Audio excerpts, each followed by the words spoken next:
Ladies and gentlemen, the UEFA Champions League defender of the season, once again, Sergio Ramos. Enhorabuena. Gracias.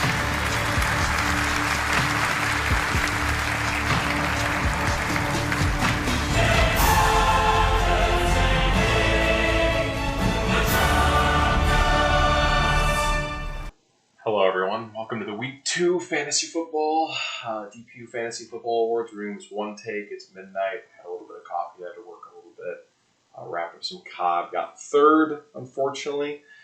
Solid week all around. Why is Week 2 not pulled up? Amateur mistake. Overall, very, very high scoring week, absolutely some insane games. I wish you could kind of like mix and match with the actual scores that happened over the week. I have to add that in. A little bit of a screenshot to see what actually happened in real football as well as fantasy. Rita absolutely snuck in with a 0.30 to get the MVP. Well paid up. Very, very impressive outing so far from Rita. Revis, very unfortunate finish not to get it.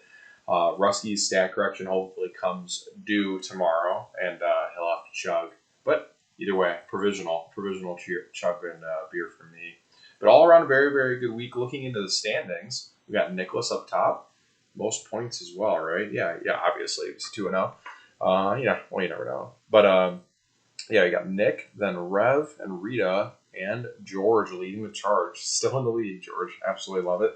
Not ideal with averaging 80 points a week with Carter at the bottom. And then JB, not having the most success in the DPU league with JB. Very, very dominant in Nutrier, but unfortunate.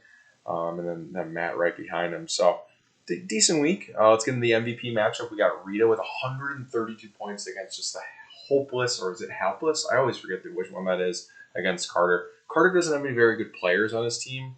Not a lot to really enjoy. A lot of players on IR, but just in general, there's not a lot of good players in the first place. Got Minshew on the bench. No belief in him. Got to put him in. Who cares what Josh Allen's going to do? AJ Green, reach. Manuel Sanders, reach. He's like 35. I love a good younger wide receiver. Cortland Sutton's done. Golden Tate. I mean, you literally have a combined age of 140 as your wide receivers. I mean, against Reed, it's an absolute, just absolute disaster. Tannehill, love the play. Scary Terry. Don't really understand what happened to Will Fuller here. Didn't see a single target despite playing through a hamstring injury. Maybe he was hurt. Whatever going to do. Nick Chubb leading the charge. Kenyon Drake, Mostert, I mean, took fucking 80 yards on a touchdown in the first play of the game. And then whoever this James Robinson guy. Just all around, absolute domination station. Get the $25. Good on you. MVP. Even the bench did fairly well as well. I don't understand. The Julian Edelman play didn't get it. Look at the over-unders, people. I'm just going to tell you that straight up. Then getting it, it's so frustrating. I'm just trying to do the best I can. Should have scrolled down. Getting into Bonehead of the week. Going into my matchup. Could have probably beaten Dez with a little bit of a smart play. Still going to hold on to Gronk. Couldn't care less, but we got Jarrett McKinnon right here. He was hurt, but even, Jay Will would have got me the win. He would have got me the win, right? Yes, he would have gotten me the win. Yeah, so very, very frustrating. I would like to highlight Tamarkin with just a wild decision playing Hines. He even texted me about it. Darren Waller on the bench for 22. Don't really understand it, but again, as he texted, you still get the wild card for 7th and 8th.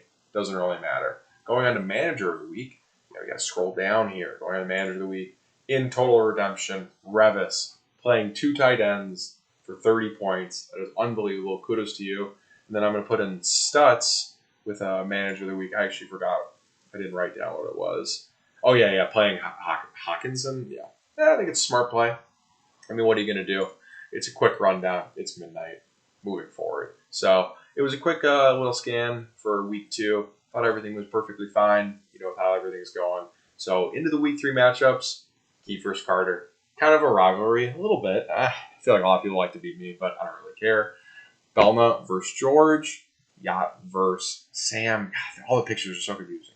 Revis versus Matt. I mean, that is a dynamic matchup right there. We'll see if Matt can go to 0-3 here. Stutz versus Jib, just a lot of low center of gravity. Rita versus Keller, just so much wisdom there. And then Dez versus Tamarkin, just the most fierce of rivalries in the league. So all around for a pretty good week, and hope to see you in Week 3 and see what happens, boys. See you guys later.